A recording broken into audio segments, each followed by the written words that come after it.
has been a little bit, but the world has gone crazy once again with this virus going on. Now the protest of the George guy up there in Minneapolis, the riots and protesters. And I wanted to make this video on my stand of protest versus the rioters and looters. Now, me, the protest, you have a right to voice your opinion, a peaceful protest. Um, there has been some people being hurt, being killed,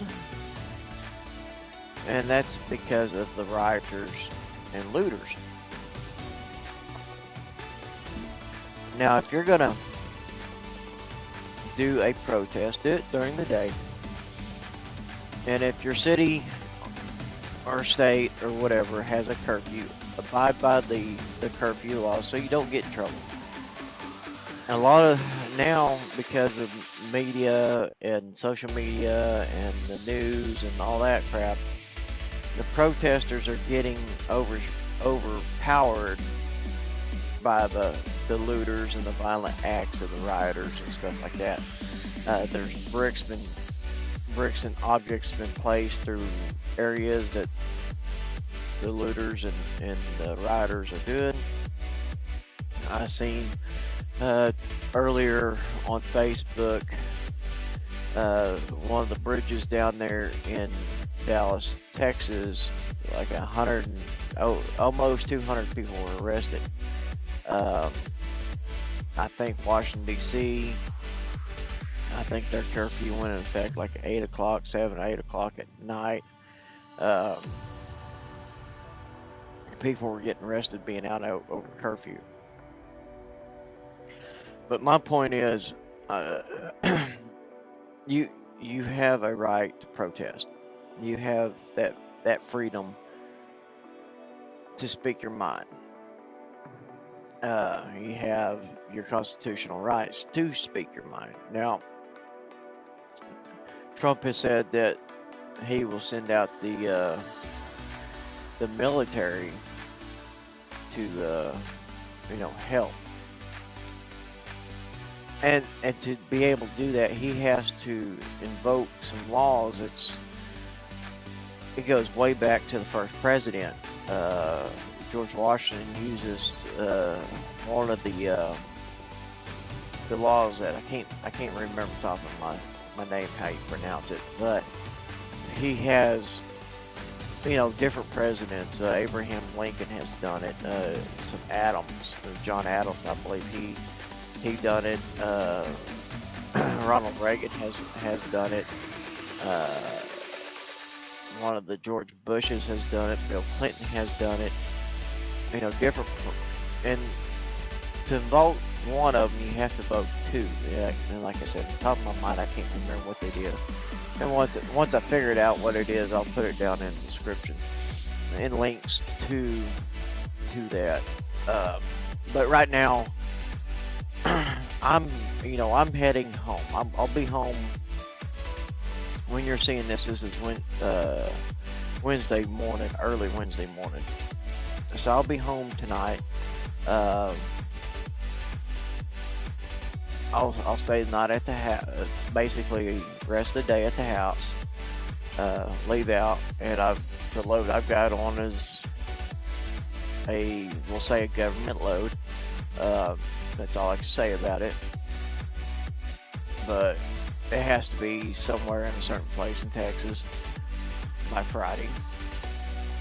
And I'll be working my way back home for next weekend because we got some stuff we're doing at the house as a family. Excuse me. But there's been some tips and stuff that helps secure the drivers. All I can say, if you're going into an area that you know it's going to be a protest or something like that, go around. Try to get through it through the day.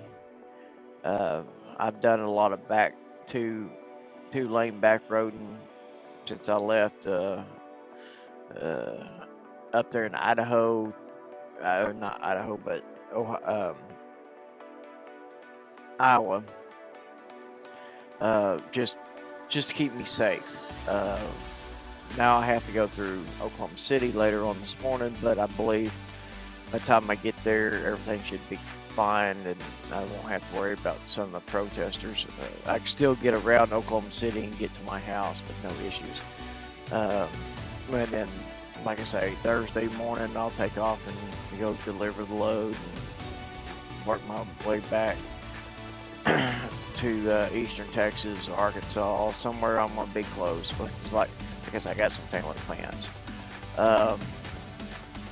Other than that, I mean, tips to other truck drivers: if you're going in area, go get you some hose clamps, put it on your, put around your glad hands, tighten them down so if you do get in a situation, they can't pull your glad hands. They got to figure it out. Oh, pull glad hands, truck stops. Now, what we'll do, we'll just put the zip tie them up pretty good, or get you some hose clamp, put it around the clamps, tighten them down. Screwdriver, I mean, get as tight as you can. You don't want them things to try to come off. Protect yourself, guys. Doesn't mean just stay away from the bigger cities and stuff. Just go around.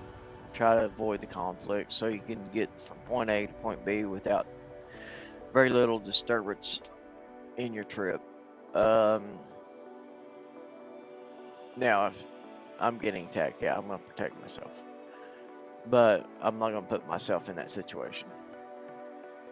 I've got too many people worried about me, and I was up there in Cedar Rapids, Iowa, the other day. They had a protest downtown. They actually got within a quarter mile, half a mile to me. Got woke up with a couple of flashbangs. I heard in the distance the protesters basically scattered, and it was quiet all night long. But all I can say, hey, just protect yourself. Be vigilant around your surroundings. And if you're new to the channel, hit like, subscribe, and hit that bell icon and get all that stuff. I gotta get ready to roll again. I just got out of the shower, took me a little power nap, finish up my 2-hour break here, and then I'm headed home. We'll talk to y'all later. Be careful, be safe, and just be careful, guys. We'll talk to you later.